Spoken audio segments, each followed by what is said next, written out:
Bienvenidos a Coparmex Nuevo León. Gracias por acompañarnos.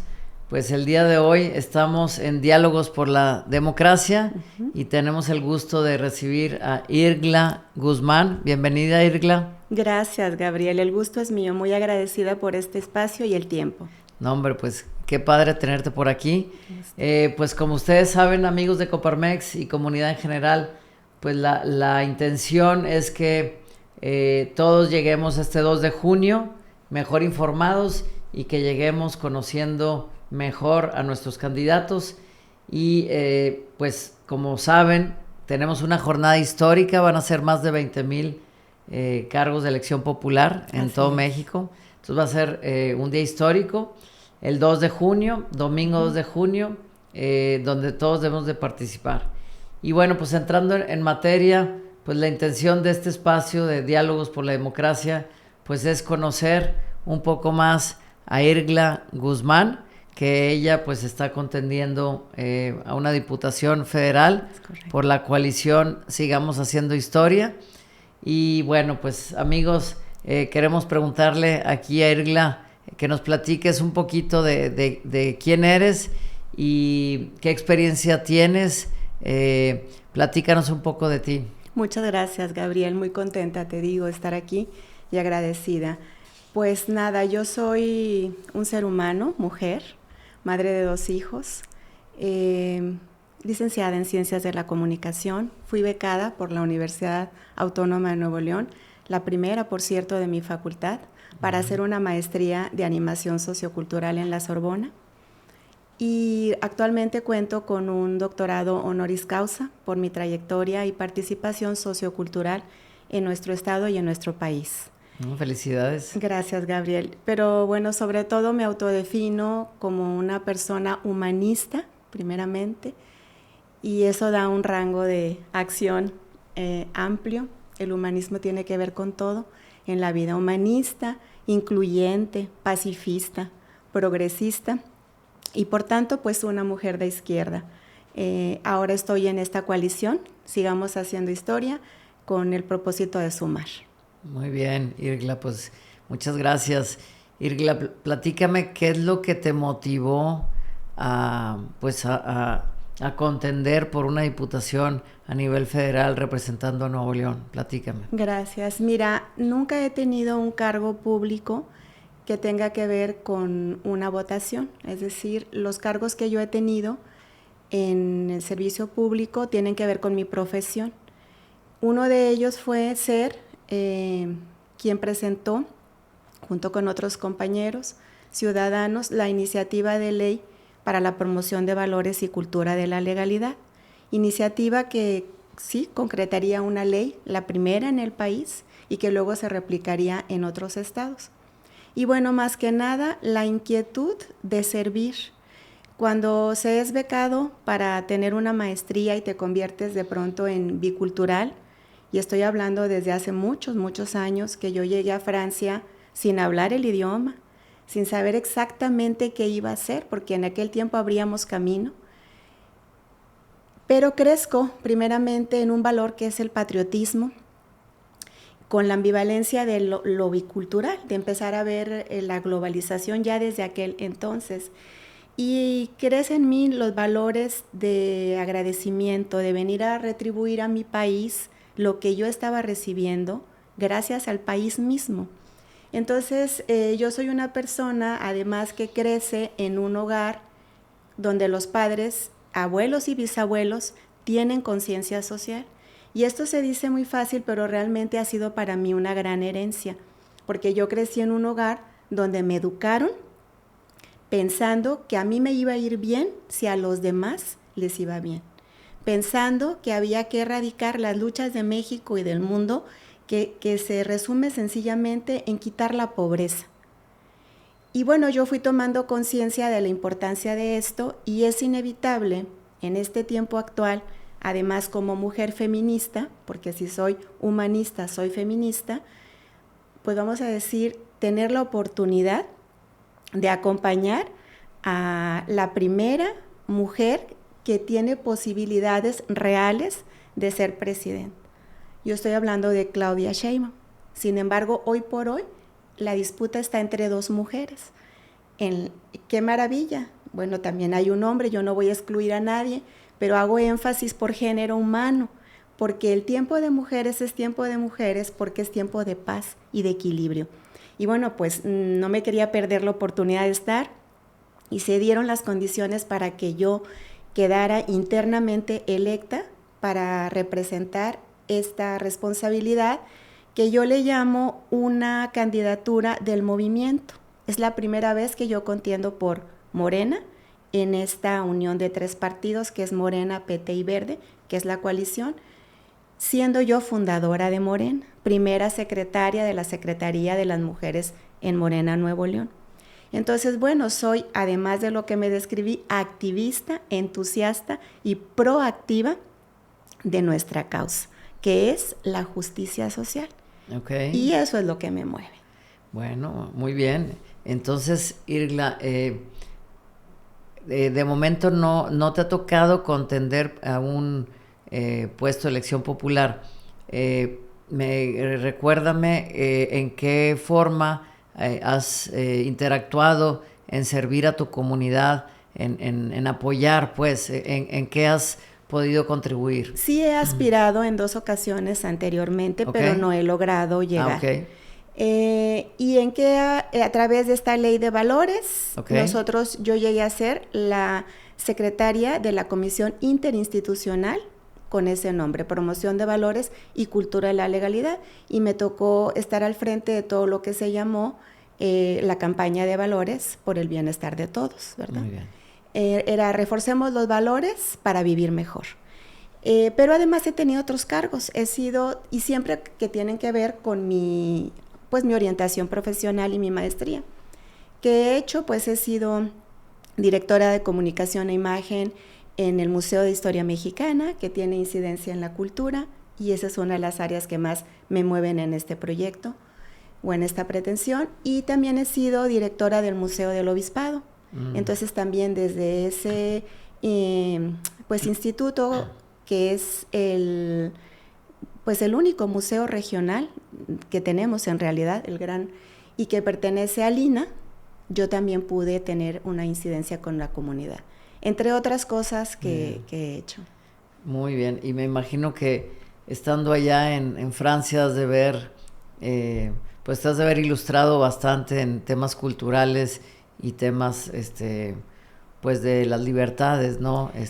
Muy importante. Mira, yo me fui con esa pretensión, yo quería ser actriz, pero al no dominar, había estudiado muchos años aquí actuación, al no dominar el idioma, lo que pude hacer es, también pinto, ¿verdad? No puedo decir que soy pintora porque no es esa mi profesión, ¿verdad? Pero pinto desde niña, entonces logré entrar a Bellas Artes mientras aprendía el idioma. Y eso es, yo misma me digo, realzo mis méritos, porque sin hablar el idioma, logré colarme. Yo ya había llegado desfasada de las inscripciones, me pidieron unos trabajos, hice mis pinturas, las llevé y me dijeron se queda. Y yo digo, como oyente, ¿no? Y aprendí técnicas muy interesantes que he podido hacer luego acá. Y lo otro, yo sabía, en aquel tiempo Francia estaba Mitterrand como presidente, entonces pues era un gobierno socialista, un gobierno de izquierda, ahí se reafirman algunas de mis convicciones, pero sobre todo ver a los franceses, yo creo que son los primeros marchistas del país, ¿verdad? Cómo se organizaban para colectivamente defender sus derechos. Entonces, claro, yo me convertí en alguien bicultural gracias a esa experiencia. Muy bien, pues felicidades, Irgla. Gracias, Gabriel. Bueno, entrando en materia, Irgla, hablando ya de Nuevo León, específicamente, viendo tú, si fueras diputada, ¿qué problemáticas ves en Nuevo León? ¿Cuáles son esos retos principales que tiene Nuevo León, nuestra comunidad? Y desde la perspectiva de diputada federal, ¿qué se puede hacer en cada uno de ellos? Pero primero tratemos de identificar cuáles son esos 5 retos más importantes que tenemos. Claro, mira, el primero yo diría que tiene que ver con contexto, porque la gente desconoce qué hace un diputado, la gran mayoría, no todos, pero la gran mayoría. Entonces, ponernos en contexto, esta es una oportunidad para que nosotros crezcamos en cultura sociopolítica o política electoral. Entonces, no dar por sentado, sino más bien aclarar que un diputado federal incide en las leyes, en legislar, en crear, modificar o erradicar o eliminar leyes, siempre y cuando sea en beneficio de la mayoría. Y ese sería mi principio en todo. La otra cosa que yo también asumo como una autocrítica social es que estamos organizados por partidos y los partidos difícilmente forman con tiempo candidatos para que aspiren a determinados cargos. Entonces, pues una autocrítica de saber qué tanto tengo que documentarme yo para hacer un buen desempeño en ese, y soy muy consciente de ello. La otra cosa, también tener la conciencia de que somos un cargo público que se debe a la gente y no olvidar para qué se va a trabajar. Y dicho esto, bueno, Claudia ha recorrido toda la República haciendo un diagnóstico para escuchar a la comunidad. Entonces, para mí, uno de los principales propósitos también sería escuchar a mi distrito. Las 5 áreas yo creo que tienen que ver con toda la República y algunas inclusive con el mundo. Y bueno, primeramente yo atendería todo lo que tenga que ver con los derechos vitales. Ya aprendimos durante la pandemia que el mundo no está preparado para tener un programa terrícola en favor de la salud. Tendríamos que tenerlo. Yo no entiendo por qué, si sabemos que solamente hay un mundo con vida, que es nuestro planeta al que nosotros le pertenecemos, no nos hemos organizado globalmente para salvar nuestra vida ante una pandemia. Entonces, la salud es uno de los ejes. Okay. Ahí tiene que haber más presupuesto para mayor equipamiento e infraestructura, pero sobre todo tiene que haber un programa preventivo para que podamos vivir sanos. ¿Y qué tendría que ver eso? Pues la alimentación, que ese es otro de los ejes, que no haya desperdicio alimentario, que además tengamos conciencia de dónde vienen nuestros alimentos, los nutritivos, que es del campo. Apoyar el campo es una necesidad nacional para que haya soberanía alimenticia en nuestro país y tiene que ver con lo vital. Otra de las cosas que también incide en la seguridad, incide en el bienestar, es la educación y también es vital. Si nosotros no estamos formados con herramientas de conocimiento, ¿cómo vamos a vivir? Pues con carencias. Entonces, el otro eje es la educación, que haya educación gratuita para la población, ¿verdad? Desde el preescolar hasta la preparatoria, pero que no se limite el acceso a una educación humanista y científica superior. La educación. Entonces ya dijimos salud, alimentación, educación, vivienda. Todos los trabajadores tienen que tener acceso a una vivienda digna también y también acceso a las vías urbanas. Es decir, que tengamos posibilidad de transporte, de calles. Y bueno, no puedo excluir la cultura en general.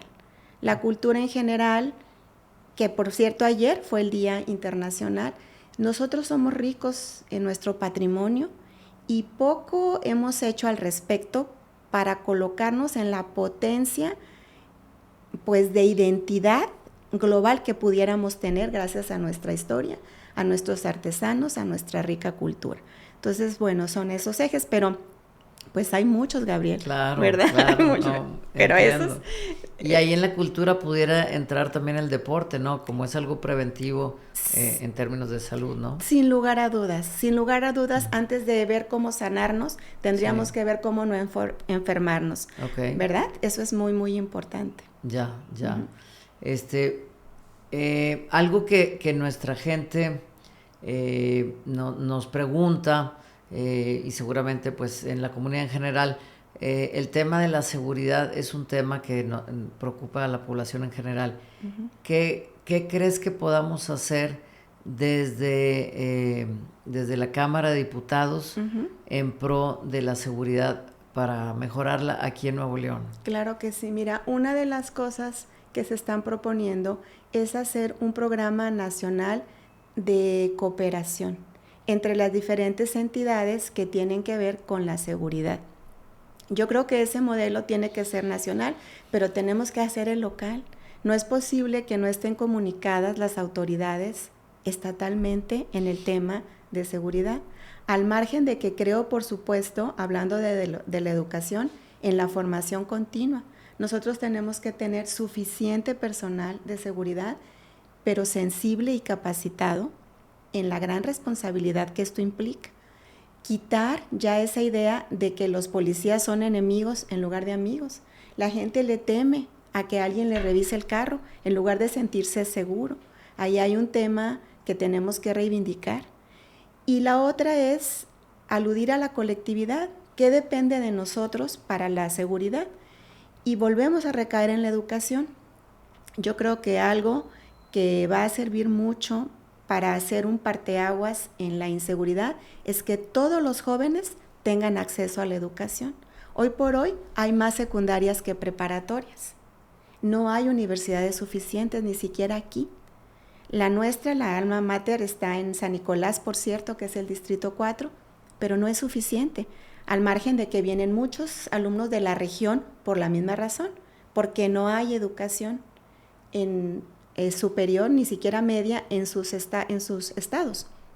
Entonces yo diría, atender a las causas que genera la inseguridad, y una es mantener a los jóvenes donde tienen que estar, que es en las aulas, ¿verdad? Ya, muy bien. En el tema del agua, que esa es otra preocupación que tiene Nuevo León, ¿qué podemos hacer desde la Cámara de Diputados para mejorar pues la crisis hídrica que no nada más Nuevo León tiene, otros estados también? Sí. Pero ¿qué podemos hacer desde esa posición ahí en la Cámara de Diputados, Irigla? Qué bueno que me dices, porque no completé en cuanto a las funciones de un diputado federal, pues tiene que ver con el manejo de los recursos, la asignación de los presupuestos para las obras.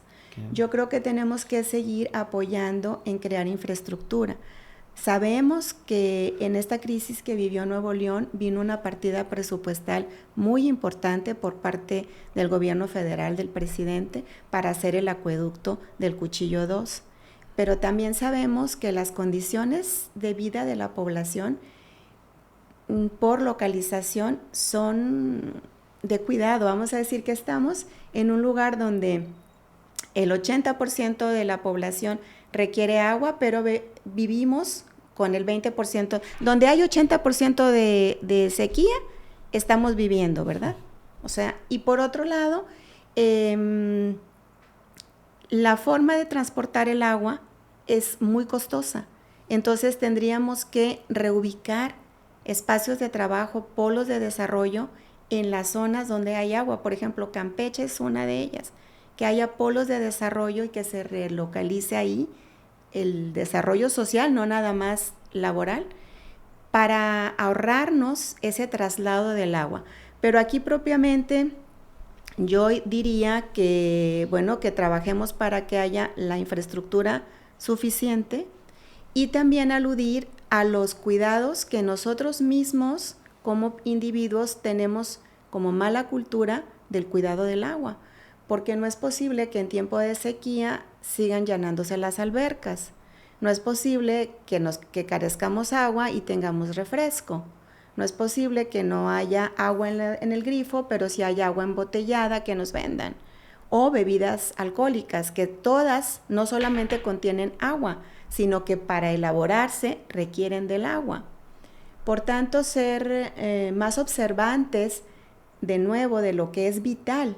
¿Qué tendría que ser primero para sobrevivir? Yo sé que si digo vamos a quitar los refrescos, pues a lo mejor nadie va a votar por mí porque tenemos esa cultura equivocada.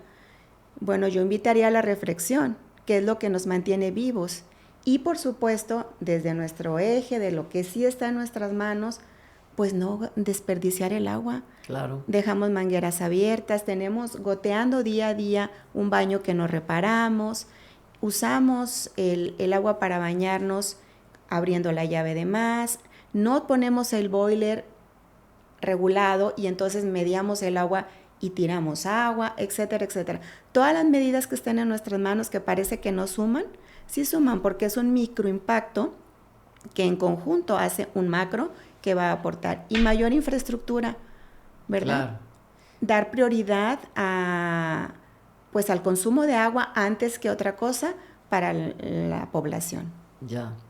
Yo creo que las campañas que concientizan a la población de cuidar el agua son importantes para que pues racionen bien la población el correcto uso del agua, ¿verdad? Porque no es un recurso ilimitado que podemos estar desperdiciando. Siguiendo en la línea del agua, nosotros hemos visto que cuando uno ve los sectores que más consumen agua, el sector que más consume es el sector agrícola. Sí. Y qué bueno, necesitamos alimento, la población, qué bueno que la agricultura pues es importante y requiere de agua. Sí. Pero desde el punto de vista de los legisladores, los diputados, ¿qué pudiéramos hacer para ayudarle al campo? Yo creo que hay varias cosas que se pueden hacer para ayudar al campo para que siga consumiendo agua, pero que desperdicie menos, que sean más eficientes. ¿Qué podemos hacer desde la trinchera de los legisladores, que son quienes redactan leyes? Sí, mira, no quiero perder la oportunidad de algo muy importante que acabas de decir tú y que tiene que ver con programas de comunicación para que la población actúe informada y organizada en consecuencia. Fíjate que a mí me toca escribir una obra técnica de la cual tengo derechos de autor y se llama La comunicación como solución a los problemas sociales. Y esa es una gran herramienta que yo quisiera hacer énfasis. Nosotros traemos Proyecto de Nación y hay 100 puntos que Claudia escribió para este Proyecto de Nación, recabando la necesidad que ella recogió a lo largo de la República con las charlas con la comunidad. Pero una en la que en lo personal yo quiero sumar, porque esa es mi expertise y esa sería otra de las razones en las del por qué estoy aquí, es hacer campañas que nos formen hacia acciones buenas y no se tienen. Entonces eso es muy importante. Y lo otro, ahorita me expliqué mal, yo decía, el 80% de la población vive en zonas donde hay 20% de agua. Esa es una. La otra es esto que estás diciendo tú, el campo consume el 70% de agua y es agua dulce. Entonces, ¿cómo pudiéramos hacer? Bueno, pues sin lugar a dudas, tiene que haber una revisión científica y tecnológica y tiene que haber ahí infraestructura para apoyarlo. No nos podemos quedar sin lo poco porque todavía no tenemos la soberanía alimenticia. O sea, si nosotros queremos que haya más producción en el campo, es porque van a necesitar del agua. Lo que tendríamos que ver científicamente y tecnológicamente es cómo proveer de herramientas que no desperdicien el riego, que sea un riego muy efectivo. Correcto. ¿No? Como puede ser el de goteo, el de invernadero. Algo tendría que ver, ¿verdad? ¿Cómo ayudarle a esos agricultores para que sean más eficientes en el uso del agua, verdad? Exacto. Yo creo que eso puede ser algo importante y podemos optimizar más ese recurso tan valioso. Y la otra cosa, fíjate, yo algún tiempo también presenté una iniciativa que se llamó Jardín Productivo, Huerto Común. El jardín productivo es que en nuestras casas al menos una vez al mes cosechemos algo. Imagínate que lo hiciéramos todos en una campaña de publicidad social donde orientáramos cómo sembrar en nuestro jardín determinada hortaliza. Y todos en el país alguna vez consumiéramos. ¿Cuánto haría en repercusión alimenticia a favor de nosotros eso? Y esto iba acompañado del huerto común que se puede hacer en la escuela o se puede hacer en el parque público, no solo para niños y adultos mayores muy específicamente, y de nuevo, convivir en colectividad y cosechar, porque cuando no hemos tenido contacto con el esfuerzo que requiere cosechar un grano, pues no valoramos ese esfuerzo. Y tiene que ver también con la recolección de agua. Aquí a nosotros, como sabemos, nos llueve a cántaros cuando nos llueve, pero luego no tenemos dónde captar esa agua. Ahorita ya con la infraestructura que se está invirtiendo, bueno, ya está esto de la presa, pero yo también hablaría de lagos, de nosotros tener colectores en nuestras casas. Y de nueva cuenta, si colectamos al año 3 veces, pero todos, imagínate el beneficio que nos va a traer. Claro, sería magnífico. Entonces siempre crear una cultura nueva a favor de todos, de la vida, obviando los recursos naturales. Ok. Bueno, ahora hablando del apoyo al Estado para los temas de generación de empleos o desarrollo de la actividad económica, ¿qué podemos hacer desde la trinchera de la Cámara de Diputados en pro de Nuevo León? ¿Cómo podemos fortalecer para que haya más desarrollo de empleos y más actividad económica? Sí, estoy en la tentación de decir que si llego yo es porque va a llegar Claudia y que vamos a tener esa ventaja de tener esa comunicación directa, pero no quiero decirlo porque el presidente ha apoyado indistintamente y no importando el color del partido a Nuevo León, sobre todo en las cosas vitales como el agua, infraestructura de carreteras, etcétera. Pero bueno, sí me gustaría decir que una de las cosas que yo llevo en la piel porque soy nuevo leonesa y nosotros hemos sido punta de lanza en la industria a nivel nacional y no podemos olvidar esa historia, aunque yo suene regionalista. Cuando digo que en Nuevo León hemos sido punta de lanza es porque hemos aportado a todo el país conocimiento, esfuerzo, trabajo. Y me gustaría mucho que ahora que los empresarios que siempre han trabajado, porque también tenemos que reconocer, y me emociono cuando digo esto, tenemos que reconocer todo el esfuerzo. Hace poco hablaba con empresarios y hablábamos de la cantidad de trámites que tienen que pasar para que una empresa se consolide. Hablábamos de las dificultades para las MIPYMES, que se nos caen una cada cuantos minutos porque no tenemos la organización. Entonces yo digo, primero aquí en Nuevo León yo trabajaría culturalmente para que no se pierda nuestra identidad, para que los jóvenes de ahora conozcan la historia pujante de la industria empresarial que ha representado. Y que pudiera quedarse como, ay, es lo teórico. No, señores, si nosotros tenemos una cultura histórica con memoria que reconozca eso, créanme que nuestra acción va a repercutir a favor. Pero 2, los empresarios ya están pagando impuestos, la gran mayoría. Algunos siempre lo han hecho. Eso nos ayuda. Los empresarios son las fuentes de trabajo de la mayoría y en cadena a las otras empresas, que el 90% son MIPYMES, pero que generalmente les sirven a una empresa mayor o muchos de ellos les sirven. Entonces, los empresarios tienen que tener reconocimiento y apoyo para que se vayan siempre actualizando. Las empresas en México tienen que ser competitivas, porque con la globalización no es posible que habiendo tanta inteligencia, tanta tecnología y tanta infraestructura, nos quedemos atrás ante competencia extranjera, sin que yo esté en contra de la globalización y de la ayuda mundial. No estoy en contra, pero hablo de lo nuestro. Entonces tiene que haber infraestructura para capacitación, tiene que haber infraestructura y tecnología digital para agilizar los trámites.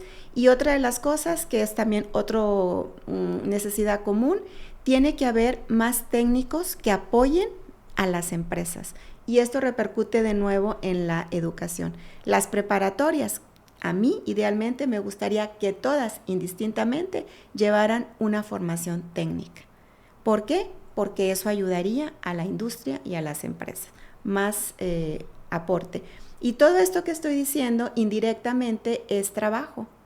Si las empresas contratan a otras empresas, generan trabajo. Si las microempresas pasan a ser pequeñas o medianas, generan trabajo. Entonces tiene que haber infraestructura y facilidades para que las empresas crezcan y a través de eso crezca el trabajo.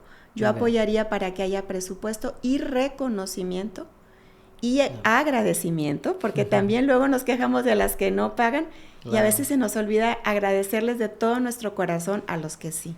No, ¿verdad? Me parece muy bien, porque sí, a veces las empresas pues generan empleo, generan utilidades, generan y pagan impuestos, y bueno, pues eso nos ayuda para también que los gobiernos pues tengan recursos para pues hacer sus funciones, ¿verdad? Entonces, sin duda, de repente puede haber políticos que piensan que los recursos llegan por arte de magia, ¿verdad? Exacto. Entonces, pues no, hubo un trabajo, hubo pues todo una dinámica empresarial de riesgo que finalmente se logró utilidades, se logró riqueza, y una parte va para impuestos, qué bueno.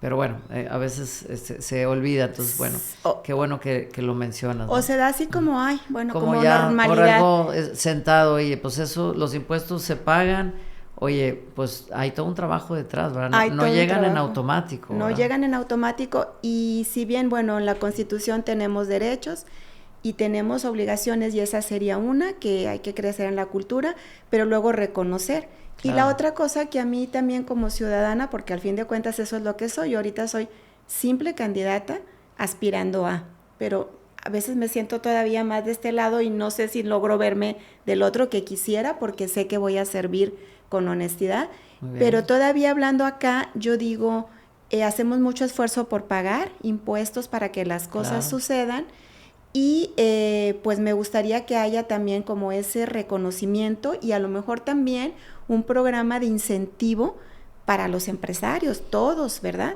Que se incentive, y dejar de ver que el gobierno es una cosa, el pueblo es otra y los empresarios son otra. No, todos somos mexicanos, todos hacemos una sociedad, y con la fórmula gobierno y su sociedad trabajando con el mismo propósito es como nos puede ir mejor.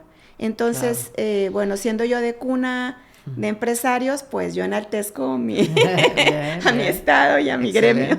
Bien orgullosa de bien orgullosa. Y bueno, yo siempre me quedo en micro empresaria y a veces no logro, pero de que traigo el ánimo lo traigo. Excelente. Y la gratitud a los empresarios. Excelente. Siempre. Sí.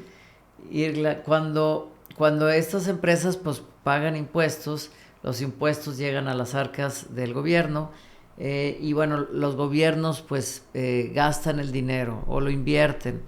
Desde el punto de vista de diputada, ¿qué propuestas puedes pensar, qué propones para el tema de rendición de cuentas, para que haya transparencia en el ejercicio de los recursos públicos, de los contratos, las licitaciones? O sea, ¿qué podemos hacer pues para mejorar estos temas de transparencia, rendición de cuentas, para que pues los gobiernos gasten eficientemente los dineros, ¿no? Sí, mira, venimos arrastrando, nos guste decir o no, una historia, pues yo diría compleja, no sé cómo llegamos a esto en nuestra sociedad, pero inmersa en corrupción en muchos niveles. Yo recuerdo cuando Andrés Manuel estaba como candidato en el 18 y le preguntaban, ¿cómo vas a erradicar a esto? Y decía él, combatiendo la corrupción. Y le volvían a preguntar y decía, combatiendo la corrupción. Y yo al principio decía, ay, está como saturando la respuesta, hasta que entendí que realmente tenemos un gran trabajo para combatir la corrupción, y de todos. Porque tenemos la cultura de lo que vulgarmente llamamos el moche, tenemos la cultura del que no tranza no avanza, estamos luchando contra eso. Este gobierno ha venido a abrir un camino que no era un camino partiendo de cero, era un camino donde hay gente ya en las oficinas de servicio de todos los gobiernos. Y no quiero entrar a hablar de los partidos y el hecho de ser incluyentes, como corrientes de pensamiento se encuentran dentro de los partidos y formas de hacer las cosas se contraponen dentro de los mismos partidos, etcétera. Pero ¿qué habría que hacer? Apegarnos a nuestros principios de honestidad, no mentir, no robar y no traicionar, y eso aplicarlo en todo. Entonces, si va a haber licitaciones de lo que sea, tienen que estar transparentes y a la vista de todos. Tiene que haber, que ya las hay, porque yo sé que en el gobierno de la Ciudad de México, Claudia avanzó mucho en eso, en simplificar trámites, en hacer licitaciones abiertas, y también se ha replicado a lo largo de la República, pero hay que seguir fortaleciendo ese esfuerzo. Y no tendríamos que tener oculto nada al respecto, es al revés. tienen que llegar a construir los mejores con las mejores circunstancias y la mejor infraestructura. Entonces, pues desde el principio de conciencia, si yo llego a ser diputada, siempre pensando que es para el beneficio de todos y para el bienestar de México, pues abogaré, apoyaré y secundaré todo lo que tenga que ver con que sea honesto esa forma de transparentar el uso de los recursos. Y también pugnar porque quien no lo está haciendo, pues sea sancionado o sea removido, lo que tenga que ser, claro. Porque también como sociedad de repente vemos que en algún lado están haciendo los recursos como no, usando los recursos como no benefician a la mayoría y nadie hacemos nada. Se van para donde no son las áreas principales. Sí. De repente andamos construyendo castillos y no tenemos agua. Entonces uno le quisiera decir a los gobernantes, no es que no nos gusten los castillos o las grandes cosas excedentes o lujosas, a todos nos gustan, pero la prioridad es erradicar la pobreza. Entonces el recurso tiene que ir hacia las áreas vitales. Y bueno, pues yo estaría atenta de vigilar y apoyar que así sea. Muy bien. Hace ratito platicabas, Irgla, de la necesidad de mejorar la salud en Nuevo León. ¿Qué acciones o qué propuestas puedes compartirnos para mejorar el tema de salud en Nuevo León? Sí, claro que sí. De nuevo, a aludir a la cultura, a la formación y a la colectividad. Pero una acción específica en el enfoque preventivo que yo subrayaba en un principio. Uh-huh. Una es, bueno, ya hablamos de la alimentación nutricional, que no haya niños sin desayunar antes de ir a las escuelas. Okay. Entonces yo apoyaría el desayuno gratuito en las escuelas públicas para todos los niños, para que puedan aprender y físicamente rendir. Y eso es saludable. Otra de las cosas que yo apoyaría para el área de salud, además de la alimentación, es la limpieza, una campaña de higiene. Miren, cuando pasamos lo de la pandemia y antes lo de la influenza, empezamos a usar el gel desinfectante y bajaron todas las infecciones gastrointestinales en nuestro país. Por un buen hábito, limpiar nuestras manos antes de comer o no tallarnos el rostro, no meternos los dedos a la boca, etc. Entonces, aunque parezca así muy elemental lo que yo estoy diciendo, yo creo que nosotros tenemos que enfocarnos a programas preventivos, que la medicina preventiva a través de centros comunitarios, quizá en las escuelas mismas, sean un hecho, que prevengamos la enfermedad. Y por supuesto, tiene que haber mayor presupuesto en el área de la salud antes que en otra cosa, y que me perdonen todos los demás, pero es la salud la que nos mantiene con vida. Entonces tiene que haber presupuesto ahí. Muy bien, ok. Y del tema de la reducción de la jornada laboral, se ha platicado estos temas en la Cámara de Diputados. Entiendo que ahorita está pues en pausa. Está en pausa. ¿Cuál es tu visión para pues quienes están proponiendo la reducción de la jornada laboral y la obligación de tener 2 días de descanso, 2 días de descanso obligatorio en la semana? ¿Tú qué opinas al respecto? Mira, yo creo que aquí otra vez, siendo acá de la visión empresarial, claro, y regia acá, sí, no quiero decir algunas cosas en las que yo misma, cuando estoy de este lado produciendo, uh-huh, y todo lo que se necesita, pues no quieres que nadie te falte y quisiera que estuvieran las 24 horas y bueno. Y ahorita recuerda que las empresas están batallando muchísimo en cubrir las vacantes, o sea, vaya, como nunca se está dando que pues hay vacantes en puestos de trabajo y las empresas voltean afuera y no las logran cubrir, o sea, no les falta gente a las empresas. Sí. Pero bueno, te interrumpí. No importa, es que son muchas cosas que uno pudiera pensar, ¿verdad? Siempre de manera propositiva y con empatía, uh-huh, poniéndote en el lugar de. Entonces, por ejemplo, yo digo, ¿qué tan eficientes son esas jornadas? Si nosotros capacitamos al trabajador o al colaborador o al recurso humano, como mejor le queramos llamar, quizá su tarea va a ser más efectiva en tiempo, Habría que hacer una revisión, o yo invitaría a las empresas a que vean sus modelos de optimización de recurso humano, que es lo más valioso que tenemos en realidad, y también a veces poco reconocido, y ver si es posible ayudarles en sus procesos para eficientizar el tiempo y que esas jornadas sean. Por otro lado, poniéndome del otro lado, si soy yo la empleada que estoy trabajando y entonces ahora voy a tener más tiempo de esparcimiento o tiempo libre, también va a repercutir eso en la salud y en el bienestar. Tendríamos que buscar un modelo en equilibrio. A mí, pues no sé si usar la palabra ideando o fantaseando, de pronto se me ocurre que pudiera haber como tiempos compartidos, o sea, alguien que entre con otra condición. Hay un programa muy bonito que se llama Jóvenes Construyendo el Futuro, donde los jóvenes se forman dentro de las empresas. Las empresas hacen pues, ¿cómo llamar? Como una especie de custodia, porque están monitoreando que realmente ese joven aprenda, y son jóvenes que ya han terminado sus estudios y no tienen empleo, y entonces van a tener al menos un salario mínimo en una jornada corta. Quizá pudiésemos contratar a más jóvenes desempleados y cubrir los espacios que quedaran una vez que se revisó que los tiempos sean efectivos en la jornada. Algo así pienso yo.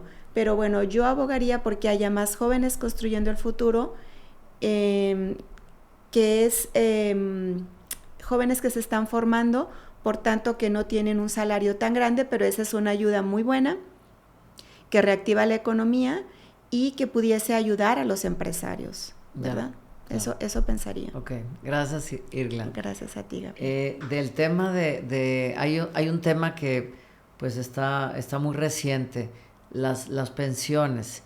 El Poder Ejecutivo pues lanza una iniciativa a las cámaras de diputados y de senadores, y bueno, en resumidas cuentas, pues la propuesta, o bueno, la ley es a aquellas personas que cumplen arriba de 70 años que no han reclamado su pensión o su afore individualizada, pues el gobierno dice, vamos a agarrarlo, lo ponemos en un fideicomiso y vamos a repartirlo no sé cómo.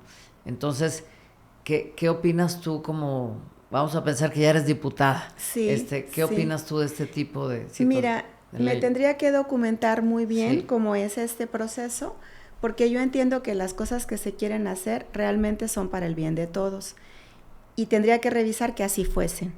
Pero yo entiendo que este fondo, y te voy a decir, mi padre probablemente su fondo se quedó ahí, siendo uno de los primeros, si no el primer técnico en rayos X a nivel nacional, trabajaba para el IMSS.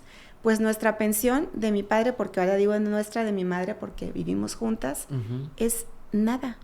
Y siempre nos hemos preguntado dónde está ese recurso de los años que mi papá trabajó.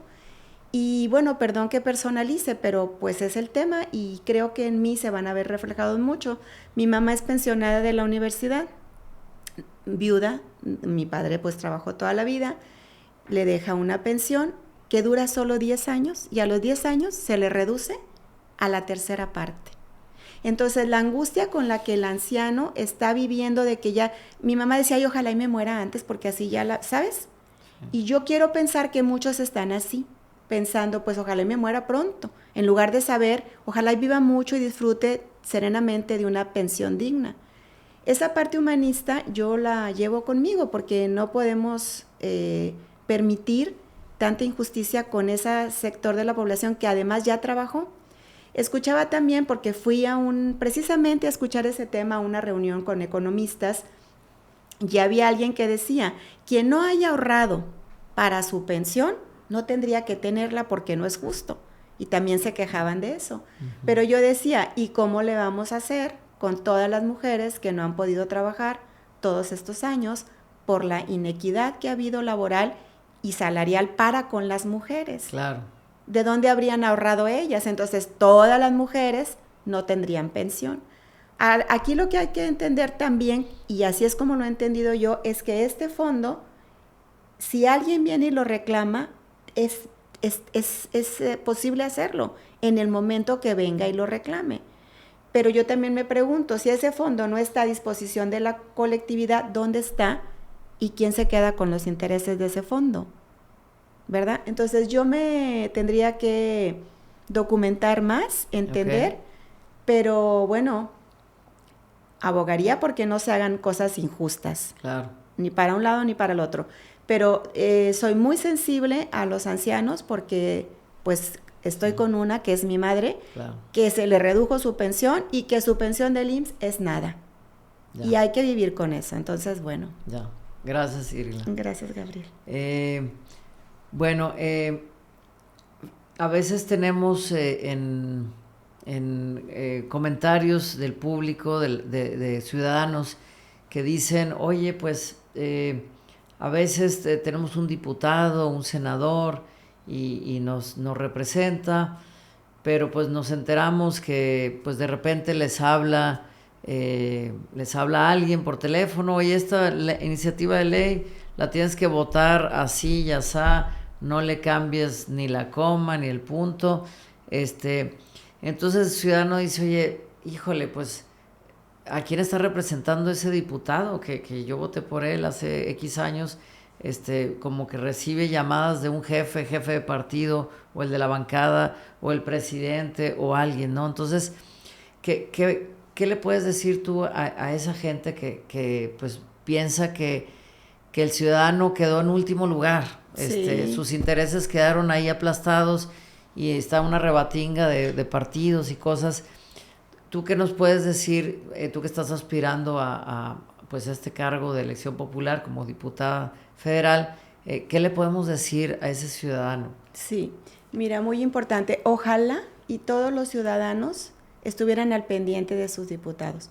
Ahora que hemos estado tocando casa por casa, uno de los puntos en común de queja es la gente no sabe quién es su diputado.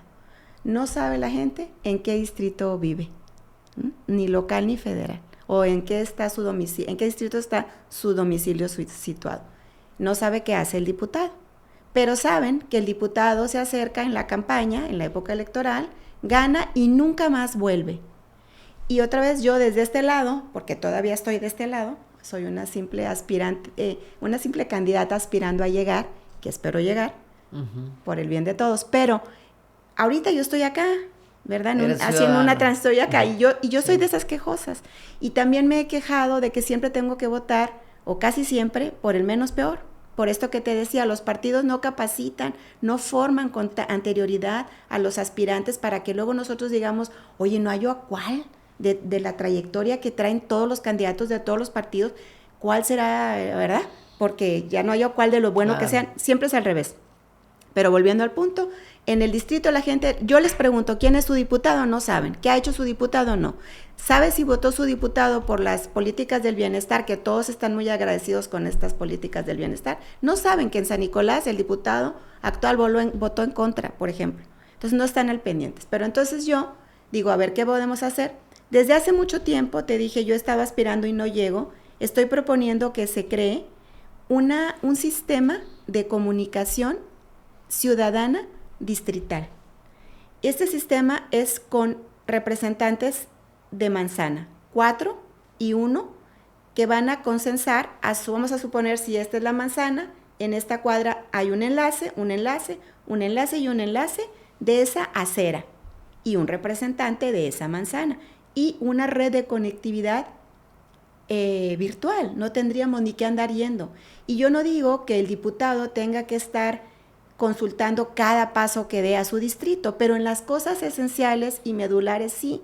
El diputado se debe a su distrito, no solo a su partido, o más que a su partido, porque son ellos los que hicieron que llegara. Claro. El partido les prestó la plataforma o les permite la plataforma y ellos votan. Obviamente, tener un partido es tener una identidad, una ideología, por eso yo defiendo la mía, y tendría que ser, la que yo defiendo, va en beneficio de la mayoría, de todos. Pero, ¿qué piensa mi distrito? A lo mejor en mi distrito, esa otra mayoría que no votó, o ese otro grupo que no votó, está opinando distinto, yo tendría que... O sea, tú estás pensando hacer como como tocar base con tus constituyentes, con tus votantes, Sí. con tu distrito, decir, oye, viene una nueva ley, ¿Tú ¿ustedes qué qué opinas? opinan? Exactamente, pero Ok. no solo eso, Gabriel. A mí me gustaría que intentemos estructurar ese modelo, que ahorita yo, bueno, pues a lo mejor se me ocurre, pero no es tan fácil hacerlo, pero yo creo que sí, porque hay redes sociales. ¿Por qué no habríamos de Claro. tener una red social distrital en cada distrito, que son 14 federales en Nuevo León? Y entonces consensar, si no a todos, a la mayoría, iniciar con algo. Y yo a esto ya lo estoy sembrando en esta campaña, porque las campañas tienen que tener legado. Y esta campaña sí tiene uno. Yo ya tengo un espacio en las redes que se llama Pasa la Voz. Y Pasa la Voz es, en este momento yo, informándole a la gente quién soy, conózcanme, y si les gusta mi perfil, pasen la voz, porque eso no nos cuesta dinero, cosa que a mí me fastidia, el dinero que se gasta en las campañas, y esa es otra cosa que queremos quitar, y yo votaría por eso. Entonces, Pasa la Voz es una organización de voluntades, que esa es mi especialidad, la animación sociocultural, y te gusta, te informaste, ese es tu deber cívico, informarte, esta me gusta, paso la voz, no nos cuesta nada. Pero si ella llega o él llega en Pasa la Voz, es la voz del otro el que yo tengo que escuchar, la voz tuya. Pues yo creo que sería bueno, Irgla, que tú te puedas nutrir de lo que en tu distrito piensa la gente, Sí. porque a ellos nos debemos, ¿no? A ellos nos debemos. Entonces, sí sería muy valioso que un diputado tenga, pues, contacto, comunicación con la ciudadanía, ¿verdad? Con su distrito. Con su distrito. Y pues rendirle cuentas, no sé, al final del año, decir, oigan, pues hice esto, hice aquello, propuse esto, aquí traté y pude mover o no pude mover. Sí, un informe para el distrito, ¿no? Sí. Una consulta previa a algo muy trascendente que el distrito tendría que opinar. Sí. Por supuesto que sí. Y mira, Gabriel, una cosa importante ya muy local de mi distrito, estamos hablando de las necesidades grandes, pero hay necesidades que no tendrían que serlo y lo son en nuestro estado, y son los baches de nuestras vías públicas. Y uno pudiera decir, bueno, pues son los baches. No, los baches entorpecen tu auto, tu físico, tu estado de ánimo, porque llevamos como en lancha en San Nicolás, vas como en una lancha en las colonias, ¿verdad? No se digan las colonias marginadas. Yo acabo de recorrer... Y te cuesta dinero, una llanta ponchada o un rin No llegas dañado. a tiempo a la escuela, no llegas a tiempo al trabajo, y eso es algo tan elemental que no se ha cubierto. ¿Por qué? No lo sé. Y otras, yo acabo de recorrer todo el mirador, igual en el Distrito 4, casi pegados a Escobedo, en el Topo, no hay drenaje, en áreas donde no hay drenaje, el agua negra escurre por las calles, ahí no sube el transporte público, y uno no se explica cómo luego hay frases de, no la voy a decir, pero la de campaña de la oposición, dices tú, ¿cómo es posible que estés usando esto? Bueno, la voy a decir, sigan con madre. Dices tú, ¿cómo vamos a seguir con madre? Pues el único que andas con madre eres tú, porque acá no hay nada de eso, ¿verdad? Ya, esa frase de, ¿no? Ya. Entonces, pues... Muy bien, Irgla. Pues creo que estamos llegando a la recta final de este diálogo por la democracia. Irgla, ¿cómo ves si haces tus comentarios de cierre? Sí. Para pues la gente que pues te quiere conocer más. Muchas gracias. Pues bueno, soy Irgla Guzmán, candidata a diputada federal por el Distrito 4. En Nuevo León hay 14 distritos federales. El 4 es todo San Nicolás y un pedacito de Escobedo. Formo parte de la coalición Sigamos Haciendo Historia, que se compone de 3 partidos, Morena, PT y Verde. Juntos estamos llegando a toda la comunidad para llevarles nuestra propuesta. Nosotros tenemos una excelente candidata a la presidencia de la República, una excelente mujer, la primera mujer que va a llegar a ser presidente de México, Claudia Sheinbaum. Claudia pertenece a nuestro movimiento de regeneración nacional, que ha venido sembrando a través de la actual administración de gobierno un proyecto de nación.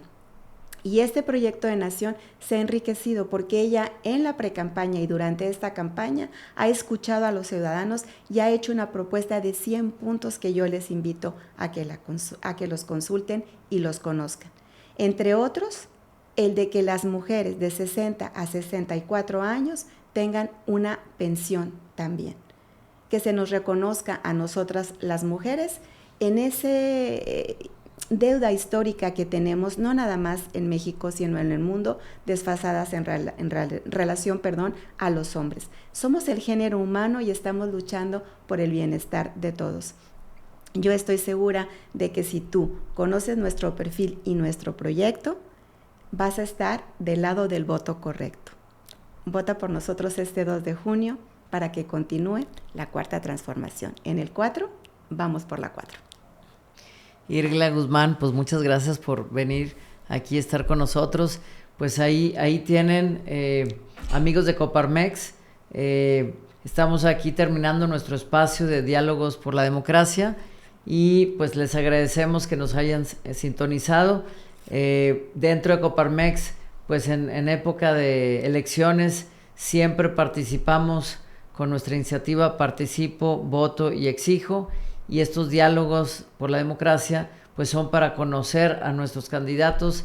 En esta ocasión pues Irgla Guzmán nos acompaña, y bueno, pues ustedes tienen más información, conocen las propuestas y la intención pues es llegar más informados este 2 de junio para que todos podamos participar, podamos votar y tener una jornada electoral ejemplar. Recuerden que en Nuevo León hacemos las cosas bien, nos entusiasmamos y participamos y tratamos de hacerlo siempre de lo mejor. Entonces, por ahí te veo este domingo 2 de junio, ahí te quiero ver y con el dedo bien manchado. Ánimo.